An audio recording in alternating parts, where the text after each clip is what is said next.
প্রতিটি বাঙালি বউয়ের কাছে লাল পাড় সাদা শাড়ি মানে অন্যরকম ভালোবাসা, তাই না বন্ধুরা?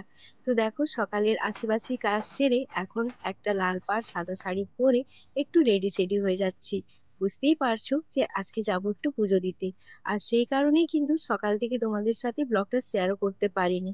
তো এখন রেডি হয়ে যাব পুজো দিতে। আর এখন বাজে সকাল 10টা। তো 10টা থেকে আমি আমার ব্লগটা শুরু করলাম। নমস্কার বন্ধুরা, শুভ সকাল। কেমন আছো তোমরা সবাই? আশা করছি তোমরা প্রত্যেকেই খুব ভালো আছো আর সুস্থ আছো। তো এখন দেখো বাজে সকাল 10টা। তো আজকে একটু দেরি করে ব্লগটা শুরু করলাম। তো একটু রেডি হয়ে গেছি, বুঝতেই পারছো। সাদা শাড়ি মানে লাল পাড় সাদা শাড়ি মানেই পুজো দিতে যাব। তো সেই জন্য সকাল থেকে আর ব্লগটা শুরু করতে পারিনি।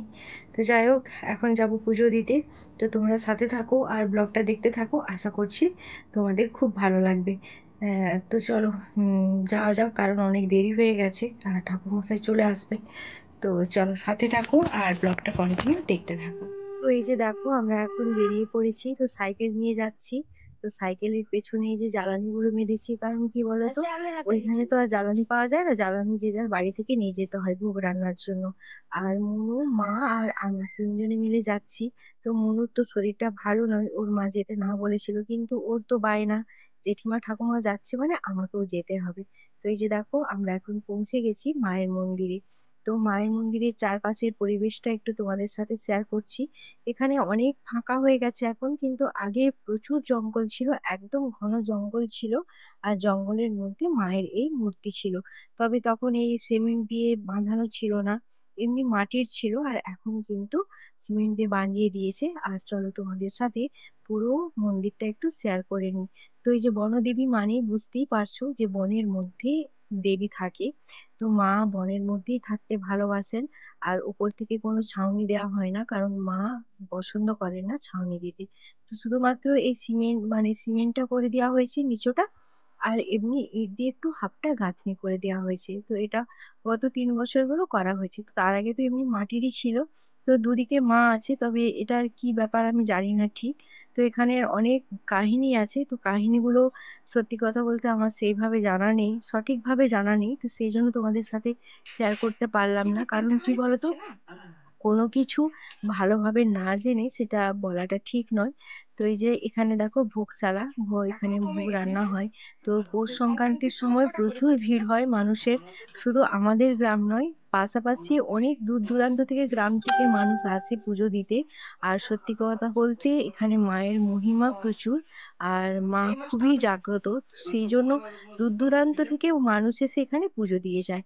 আর এই যে দেখো, যারা মানসিক করে, তো তারা এই যে হাতে খড়া দিয়ে যায়। তো তারই এই যে স্তূপ একদম কেমন ভাবে চুর করে রাখা আছে।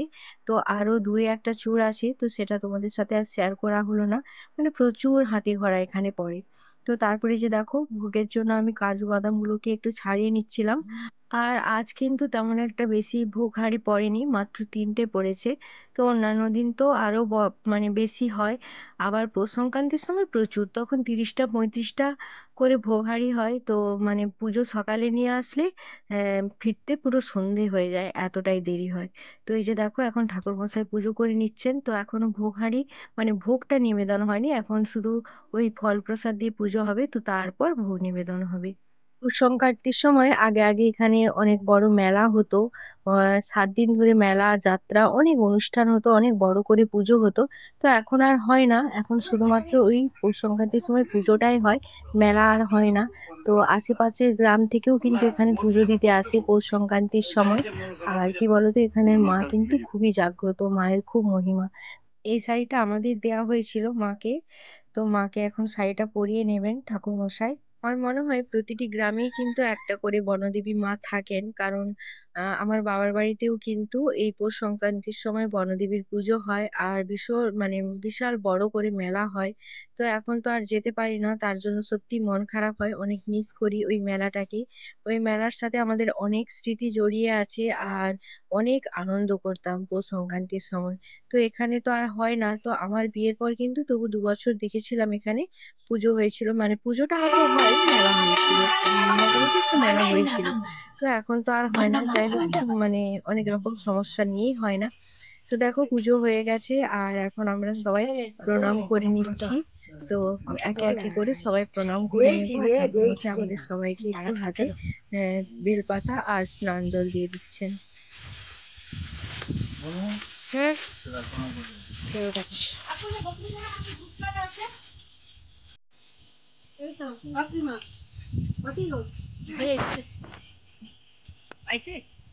ঘর দিয়ে আইল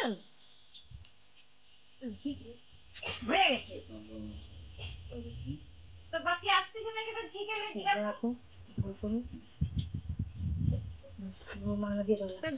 বন্ধুরা, আমাদের পুজো দেওয়া হয়ে গেছে।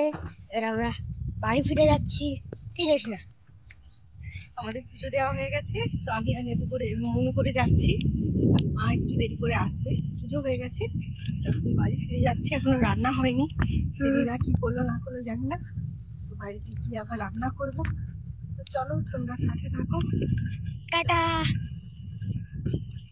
এখন বাজে দুপুর 2টো। তো এসে দেখো ভাত বসালাম, আর এখানে সবজি ডাল বসিয়েছি, আর করব বেগুন ভাজা আর একটু আলু সেদ্ধ তো এই পাপড় যে ভাজা। দেখো রান্না করে নিয়েছি, এখানে পাঁপড় ভাজা করেছি, বেগুন ভাজা করেছি, আর এই যে গরম গরম ভাত, আর এখানে আছে আমার সবজি ডাল, আর এই যে আলুটা মাখিয়ে নিচ্ছি। আর তোমাদের দাদাভাই চলে এসেছে, স্নান করতে গেছে, তো আসলেই খাওয়া দাওয়া হবে। এখন বাজে বিকেল 4টা, আর তোমাদের দাদাভাই আর আমি করে এখন খেতে বসেছি। তো দেখো মানে এমন কিছু দেরি হলো না, দেরি বলতে কি মানে ভয় লাগছিল যে তোমাদের দাদাভাই চলে আসবে, হয়তো রান্না হবে না। তো যাই হোক, মোটামুটি ও আসার আগে আমার রান্না কমপ্লিট হয়ে গেছে, আর বাবু তো তার কাকিমার কাছে খেয়ে নিয়েছিল। তো সেই জন্য অনেক চিন্তা মানে মুক্ত ছিলাম আমি, কারণ বাবু না খেলে তখন একটু অসুবিধায় পড়তাম, কারণ ও তো এতক্ষণ দেরি করতো না। তো যাই হোক, এখন রান্না হয়ে গেছে আর আমরা এখন খেতেও বসে গেছি। তো এই যে পাঁপড় ভাজা, ডাল আর বেগুন ভাজা, আলু সেদ্ধ সব কিছু দিয়ে কিন্তু খাওয়াটাও খুব সুন্দর হলো। কারণ কি বলো তো, অনেকটা দেরি হয়ে গেছে, আর খুব মানে পেটে মানে প্রচুরই খিদা পেয়েছিল। তো পেটে টান থাকলে তো তখন আলু সেদ্ধ ভাতও অমৃত লাগে, তাই না?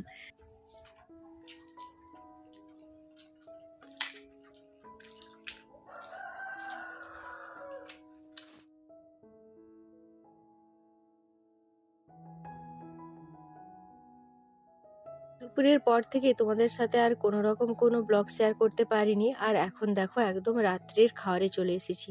তো আজ রাতে খাবো আমরা মুড়ি, আর ওই যে ঠাকুর প্রসাদ ছিল, তো ঠাকুর প্রসাদ দিয়ে মুড়ি খাওয়া হবে। তো বিকেলে এসে খাওয়া দাওয়া করে তারপর সমস্ত মানে আমাদের এখানে নিয়ম আছে, নিয়ম বলতে মানে প্রত্যেকের বাড়িতেই প্রসাদ দেওয়া হয়, তো সেই জন্য প্রত্যেকের বাড়িতে প্রসাদ দেওয়া হলো। তারপর বিকেলের কাজ টাজ গুছালাম, তারপর সোহম পড়তে আসলো। অনেক কিছু কাজ করেছি, কিন্তু তোমাদের সাথে আর কিছুই শেয়ার করতে পারলাম না, মানে ইচ্ছেই করছিল না ভিডিও করতে, তো সেই জন্য আর ভিডিও করিনি। তো ভাবলাম যাই হোক, ভিডিওটা তো একটু বড় করতে হবে, একবারেই ছোট হয়ে গেল, কারণ আজকে তো আর তোমাদের সাথে আমি কোনো রকম কোনো আমার ডেলি রুটিন শেয়ার করিনি। তো সেই জন্য ভাবলাম যে না, একটু ভিডিওটা অন করি। তো এখন দেখো এই যে মা ছেলেতে মিলে মুড়ি খেয়ে নিচ্ছি প্রসাদ দিয়ে, আর একটু আলু সেদ্ধ ছিল, তো আলু সেদ্ধ আর একটু সবজি ডাল ছিল বাবুর, তো সবজি ডাল ওই সব দিয়ে ও খেলো, আর আমি একটু প্রসাদ দিয়েই খেয়ে নিলাম মুড়ি। আর তোমাদের দাদাভাই একটু বাইরে গেছে, ওখানেই খাওয়া দাওয়া করে ফিরবে।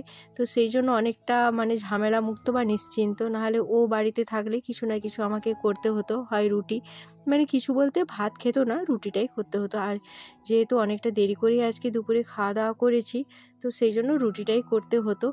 তো যাই হোক, চলো আমরা এখন খেয়ে নিই, তো তারপর আবার তোমাদের সাথে কথা বলছি। তো দেখো বন্ধুরা, রাতের খাওয়া দাওয়া সেরে নিয়েছি, তো আমি আর বাবু করে খেলাম, আর তোমাদের দাদাভাই তো বাইরে গেছে, ওখানে খাওয়া দাওয়া করে আসবে। আর মা ছেলেতে মিলে খেয়ে তারপর সমস্ত বাসন কোসন ধুয়ে রান্নাঘর গুছিয়ে একদম ছাদে এলাম। তো স্ট্যান্ডটা নিয়ে যাওয়া হয়েছিল না, তো সেই কারণে আর তোমাদের সাথে কোনো রকম কোনো ভিডিও শ্যুট মানে শেয়ার করতে পারলাম না। তো যাই হোক, চলো আজকের ব্লগটা তোমাদের কেমন লাগলো অবশ্যই কমেন্ট করে জানিও। আমাদের মন্দির, আমাদের মায়ের মন্দির কেমন লাগলো সেটা অবশ্যই কমেন্ট করে জানাও। আজকের মতো টাটা বাই বাই, সবাই ভালো থেকো, সুস্থ থেকো, নিজের খেয়াল রেখো, নিজের পরিবারের খেয়াল রেখো। তো আবার দেখা হচ্ছে আগামী কোনো একটি নতুন ব্লগের সাথে। তো চলো টাটা বাই বাই, শুভরাত্রি।